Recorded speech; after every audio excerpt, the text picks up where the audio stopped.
Welcome back. सी के series में हम लोगों ने पिछली वीडियो में नेस्टेड इफ तक देखा था। अब इस वीडियो में स्विच केस से लेकर के मैं चलूँगा और कैसे ये काम करता है, कैसे ऑपरेशन परफॉर्म करेंगे, ये सारी बातें मैं आपको बताता हूँ। तो स्विच केस को हम लोग मल्टीपल ब्रांचिंग स्टेटमेंट भी कहते हैं। क्या कहते हैं? Multiple branching statement. ये क्यों कहते हैं मल्टीपल ब्रांचिंग?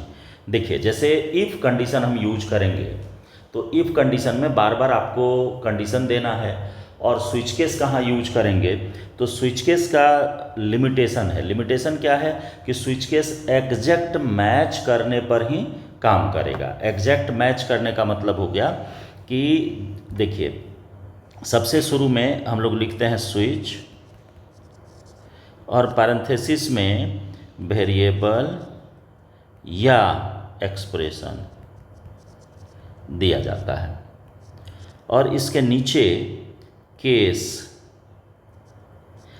और सी वैल यानी केस वैल्यू, और इसको सेपरेट करते हैं कोलोन से, और इसके नीचे स्टेटमेंट देते हैं सेमीकोलन, और फिर लगाते हैं ब्रेक, और फिर इसके नीचे केस और सी वैल। ये केस वैल्यू यदि 1 है तो ये वाला केस वैल्यू हो जाएगा 2, और फिर हो जाएगा स्टेटमेंट,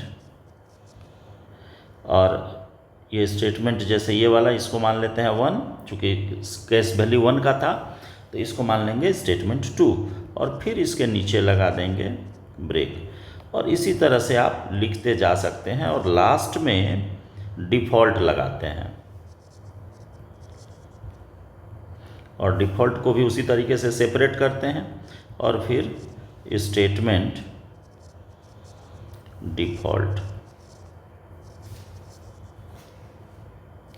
और यहाँ पर कर्ली ब्रेस को क्लोज कर देते हैं।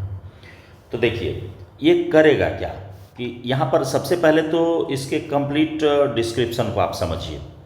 स्विच केस और इफ़ दोनों में अंतर यही है कि इफ़ कंडीशन में आपको रिलेशनल ऑपरेटर यूज होगा। रिलेशनल ऑपरेटर का मतलब है greater than, equal to, less than equal to, लेकिन स्विच केस में ये यूज नहीं होगा। यानी ये कहाँ यूज हो रहा है? इफ़ के अंदर आप इसको यूज कर सकते हैं। यानी इफ़ रेंज पर काम कर सकता है, इक्वलिटी पर काम कर सकता है, लेकिन स्विच केस कभी भी रेंज पर काम नहीं करेगा। ये हर हमेशा इक्वलिटी पर काम करेगा। इक्वलिटी यानी a इक्वल टू 5, तो ये इक्वलिटी कहलाता है कि a का वैल्यू कितना होगा? 5 होगा। तो इस केस में हम स्विच केस को यूज कर सकते हैं। a equals to a, capital A single quote के अंदर, ये एग्जैक्ट मैच कहलाता है। तो ये एग्जैक्ट मैच पर काम करेगा। तो यहाँ पर ये याद रखना है कि मैं इंडिकेट करता चलूँ कि वेरिएबल या एक्सप्रेशन जो होगा ये होना चाहिए इंटीजर टाइप का या कैरेक्टर। इसको छोड़ करके आप फ्रैक्शन में नहीं दे सकते, दशमलव में यहाँ पर कुछ भी नहीं दे सकते हैं। ठीक है, तो यहाँ पर आपका जो वेरिएबल या एक्सप्रेशन होगा ये क्या होगा? इंटीजर होगा या कैरेक्टर टाइप का होगा। सी वैल जो है ये, इसको हमने शॉर्ट में लिख दिया है, ये है केस वैल्यू। यानी जैसे यहाँ पर आप a दे रहे हैं ना, या 5 दे रहे हैं या a दे रहे हैं, उसी को यहाँ इंडिकेट करते हैं। और इसके बाद आपको जो स्टेटमेंट देना है वो आप स्टेटमेंट नीचे दे लें, और हर एक स्टेटमेंट के बाद ब्रेक कीवर्ड देना जरूरी है। ये break keyword unconditional control statement का पार्ट है, और इसका काम होता है कि कंट्रोल को इसके नीचे नहीं जाने देना, यहीं से इस करंट ब्लॉक से बाहर निकाल देना। तो ये आएगा कब यहाँ पर ब्रेक पर? तो जब केस का वैल्यू मैच करेगा तब इस स्टेटमेंट को दिखाए और यहीं से बाहर निकल जाए। तो आपके मन में एक बात तो आएगी ना कि मान लीजिए कि पहला नहीं मैच करे तो इसके ब्लॉक के भीतर जाएगा ही नहीं। ये यदि मैच नहीं किया तो कंट्रोल सीधा आ जाएगा दूसरे वाले पर। पहला मैच नहीं करेगा तो कहाँ जाएगा, दूसरे वाले केस पर। ये मैच नहीं करेगा तो तीसरे पर, और ऊपर से यदि कोई मैच नहीं किया तब ये आ जाएगा किस पर, डिफ़ॉल्ट वाले पर। और डिफ़ॉल्ट वाले के स्टेटमेंट को दिखा देगा। माने ऊपर से कोई ट्रू नहीं हुआ तो डिफ़ॉल्ट वाला। तो default is same as else. आपका जो इफ के अंदर आप इल्स पढ़े हैं, सेम उसी के तरह ये काम करता है। एक बात और आप ध्यान में रखिएगा यहाँ पर कि जो स्टेटमेंट आप देंगे, स्टेटमेंट के बाद यदि ब्रेक आप नहीं लगाइएगा, जैसे यहाँ पर ब्रेक दिए ना, उसी तरह से यहाँ भी है ब्रेक, इसको यदि हटा दीजिएगा तो इससे होगा क्या कि जैसे मान लीजिए कि पहला जो कंडीशन नहीं कहेंगे इसको, पहला वैल्यू जो है केस वैल्यू मैच कर गया, तो इस केस वैल्यू के बाद जितना स्टेटमेंट है सब प्रिंट हो जाता। क्योंकि ब्रेक नहीं है, तो ब्रेक नहीं है तो उसके नीचे जितना स्टेटमेंट है सब प्रिंट हो जाता। यदि पहला ट्रू नहीं होता, दूसरा ट्रू होता, तो पहला को छोड़ करके दूसरा और दूसरा से नीचे जितना स्टेटमेंट है सारा आपको प्रिंट कर देता। तो ये इसका डिमेरिट हो जाता। तो इसीलिए हर एक के बाद ब्रेक कीवर्ड यूज कर देते हैं कि जैसे ही जो स्टेटमेंट प्रिंट करेगा, प्रिंट करने के बाद ब्रेक पर आएगा, तो ब्रेक का काम है करंट ब्लॉक से कंट्रोल को बाहर निकालना। तो करंट ब्लॉक कहाँ से कहाँ तक है, तो करंट ब्लॉक है ये है, यहाँ से देखिए शुरू हो रहा है और जा रहा है कहाँ तक, यहाँ तक। तो ये करंट ब्लॉक हो गया। चूँकि कर्ली ब्रेस यहीं से स्टार्ट किए हैं, यहाँ एंड कर रहे हैं, तो ये करंट ब्लॉक है। इस ब्लॉक से ही कंट्रोल को सीधा बाहर निकाल देगा। चाहे पहला वाला ट्रू हो तो यहाँ से निकालेगा, दूसरा ट्रू होगा तो यहाँ से निकाल देगा। माने हर एक के बाद जहाँ भी ब्रेक मिलेगा, ब्रेक के बाद वो सीधा कंट्रोल को बाहर करेगा, उसके बाद वाले किसी भी स्टेटमेंट को चेक करने के लिए नहीं देगा। तो ये काम करता है स्विच केस। अब देखिए इसका जो फ्लो चार्ट है, वो फ्लो चार्ट जो इफ इल्स इफ का बताए हैं आपको, यानी कि लैडर इफ इल्स वाला, वही काम करता है सेम स्विच केस के साथ।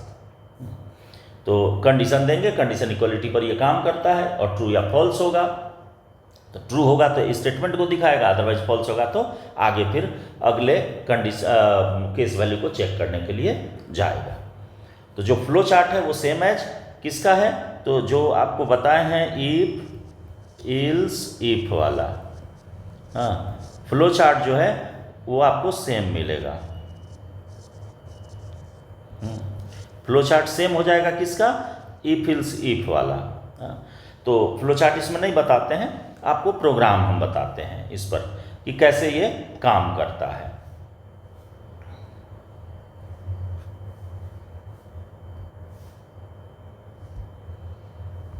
देखिए अब इस पर मैं आपको एक प्रोग्राम बताता हूँ। जैसे सपोज कीजिए कि कोई भी नंबर हम इनपुट करें और उसको वर्ड में प्रिंट कर दे, तो हम 0 से लेकर के 5 तक हम लेकर के चलते हैं, हाँ, कि यहीं तक आपको इनपुट लेना है।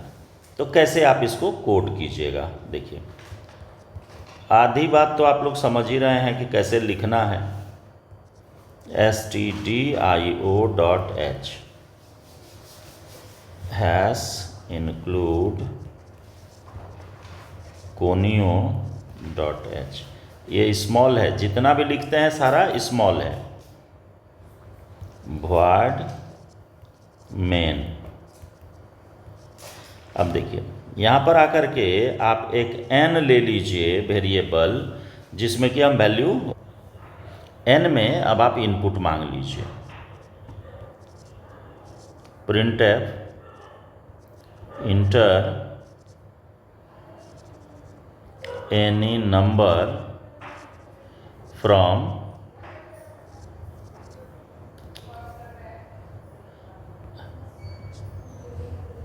Any number from 0 to 5। 0 से लेकर के 5 तक आप इनपुट कर सकते हैं। scanf %d address of n। After that n को पुट करिए स्विच के अंदर, स्विच और n को डाल दिए स्विच के अंदर। तो यहाँ पर केस क्या है मेरा कि 0 हो तो वर्ड में प्रिंट करे ZERO। तो यहाँ पर चेक करो सबसे पहले आप केस, और यहाँ पर दे दो आप CVAL, तो CVAL के जगह पर क्या हो जाएगा 0 और कोलोन। ये न्यूमेरिक वैल्यू 0 है तो इसलिए इसको डायरेक्ट लिख सकते हैं। और यहाँ पर अब आप printf लिखो 0, फिर इसके नीचे ब्रेक, फिर केस 1 के बाद यहाँ पर printf 1, again break, then case 2 colon, फिर printf 2, फिर ब्रेक, देन केस 3 और फिर ब्रेक देंगे printf 3, फिर ब्रेक हो जाएगा केस 4, printf 4 और फिर यहाँ पर ब्रेक। अभी तक 4 तक आए। चलिए नेक्स्ट पेज में चलते हैं। केस 5, और यही मेरा लास्ट था कि 0 से लेकर के 5 तक इनपुट करना है। तो यहाँ पर दे देंगे printf 5 और देन ब्रेक, और लास्ट में डिफ़ॉल्ट, और डिफ़ॉल्ट के बाद मैसेज आप प्रिंट कर दीजिए इनवैलिड इनपुट, और देन इसको आप क्लोज करिए। 2 को बंद हो जाएगा, एक हो जाएगा स्विच केस का और दूसरा हो जाएगा आपके मेन फंक्शन का। तो अब इसको आप ड्राई रन करो, देखो कैसे ये काम करता है। तो ड्राई रन के लिए चलो फर्स्ट पेज पर चलते हैं। तो फर्स्ट पेज पर मैंने दिया है यहाँ कि आप देखो, सपोज करो कि मैंने यहाँ पर डाला 5, तो ये 5 सबसे पहले आकर के यहाँ आ गया n में, 0 को मैच कराया, नहीं मिला तो ये आ जाएगा 1 वाले से चेक करेगा, नहीं मिला 2, नहीं मिला 3, नहीं मिला 4। तो जब इसमें भी नहीं मिला तो कंट्रोल सीधा आ जाएगा आपको 5 वाले पर, और 5 पर आकर के यहाँ से मैच कराएगा, यहाँ मैच कर गया, ये वाला मैसेज प्रिंट करेगा। ब्रेक है तो देन यहाँ से कंट्रोल सीधा बाहर निकल जाएगा। तो इस तरीके से इसमें से कोई भी आएगा 0 to 5 तो देन ये प्रिंट करेगा। और यदि सपोज करो कि आप दे दिया वहाँ पर 6, तो 6 तो 5 तक का तो कंडीशन मेरा अप्लाइड है, 5 तक तो मैंने दिया वहाँ पर किस वैल्यू।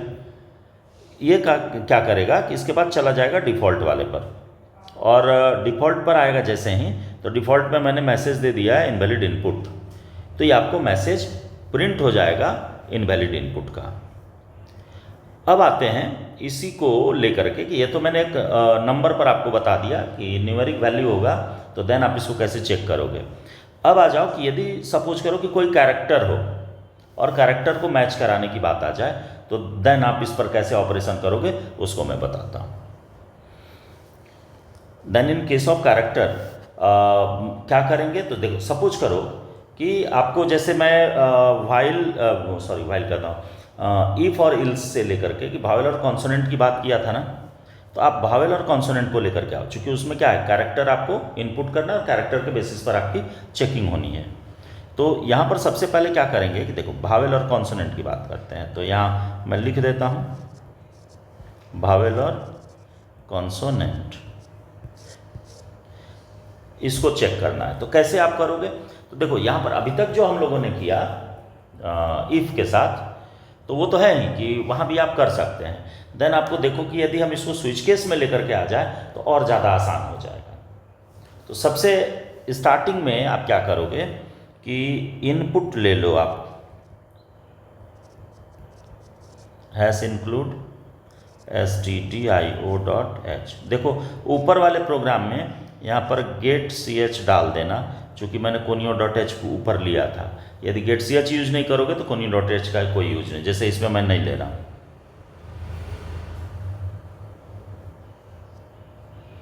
तो देखो इसके नीचे आ जाओ आप, void main, और मेन में आकर के यहाँ पर आप ले लो कैर और एक वेरिएबल सी एच ऐसे मैंने ले लिया कि चूँकि कैरेक्टर है तो सी एच ले लिया। कोई ज़रूरी नहीं कि आप सी एच ही लो, वेरिएबल कुछ भी हो सकता है। तो देन आप यहाँ पर प्रिंट करो सबसे पहले message, inter any character from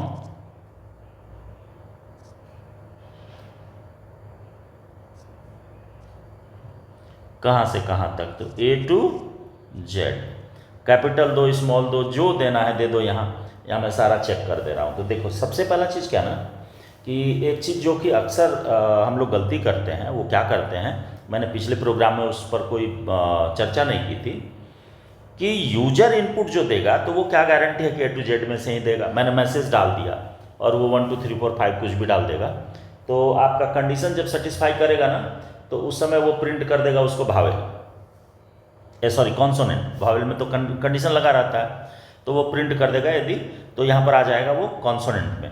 तो इसको इग्नोर करने के लिए, यानी इसको फिल्टर करने के लिए क्या करेंगे, इस पर आप गौर कीजिए। देखिए ये कैरेक्टर इनपुट है, तो सी एच मैंने डाला, और आपको पता है ही कि गेट कैर फंक्शन यूज कर लेंगे, कैरेक्टर इनपुट हो गया। तो A to Z मैंने मैसेज दिया। तो अब देखो आप यहाँ क्या करो ना, सबसे पहले कि आप इफ लगाओ, और इफ लगा करके सी एच को फिल्टर करो। C H is greater than equals to capital A and C H is less than equal to capital Z। ये फर्स्ट कंडीशन हुआ, और इसी के साथ और लगा दो, और इसलिए कि यूजर हो सकता है कैपिटल में इनपुट करे या स्मॉल में कर दे, क्योंकि चेक करने के लिए वो कुछ भी डाल सकता है। तो और के बाद यहाँ पर कंडीशन इसी को स्मॉल के साथ अप्लाई करो, C H is greater than equals to A and C H is less than और इक्वल टू स्मॉल z। ये हो गया। अब देखो इसके बाद अब यहाँ कर्ली ब्रेस स्टार्ट करो, देन अब स्विच में डाल दो उसको। तो यहाँ पर क्या हो जाएगा कि A से Z वाले को ही चेक करेगा, भावेल और कॉन्सोनेंट। अदरवाइज इस इफ का इल्स में हम लोग मैसेज दे देंगे कि नोट A to Z। तो यहाँ पर स्विच लगा हुआ, स्विच, और उसमें पास करा दो सी एच को। देखो तो यहाँ पर A या यू, यदि पांचों में से कोई भी आ जाता है तो उसको आप क्या लिखते हो, भावेल। तो जब भावेल लिखोगे तो उस केस में हम कॉमन मैसेज तो कॉमन हो गया ना भावेल, तो बार बार हम ब्रेक नहीं लगाएंगे। देखो मैं उसके लिए कैसे लिखता हूं, केस, और यहां पर सिंगल कोट में आप डालो capital A colon. Next page चलता हूं लेकर के। देखो नेक्स्ट में लिखो केस A स्मॉल a, फिर colon, case E capital E दिया, केस स्मॉल e I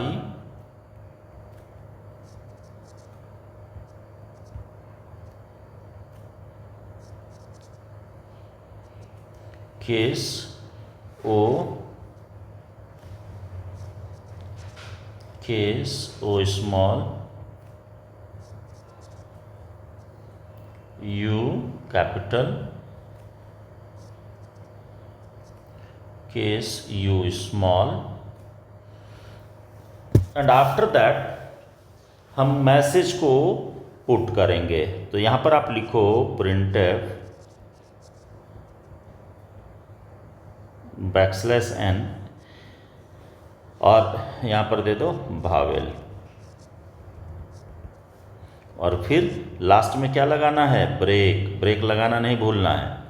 तो ये मैंने इसलिए डाल दिया कि AEIOU उसमें से कोई भी होगा, मैसेज मेरा कॉमन होगा, इसलिए मैंने लास्ट में ब्रेक डाला, क्योंकि ऊपर से कोई भी एक चेक होगा ट्रू होता है तो सीधा इस भावेल तक पहुंचेगा, क्योंकि ना बीच में कोई ब्रेक है और ना ही कोई स्टेटमेंट है। तो स्टेटमेंट एक ही है, निचले वाले तक वो पहुंच ही जाएगा, देन ब्रेक लगेगा। और यहाँ डिफ़ॉल्ट में आप डाल दो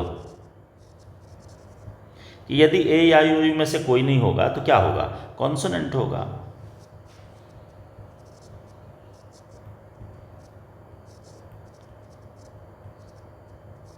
कॉन्सोनेंट। और देन यहाँ पर आप कर्ली ब्रेस बंद कर दीजिए। ये स्विच केस का बंद हुआ। उसके बाद इफ वाला बंद कीजिए और इस इफ का इल्स आप लगा दीजिए और इसके नीचे मैसेज आप डाल दीजिए।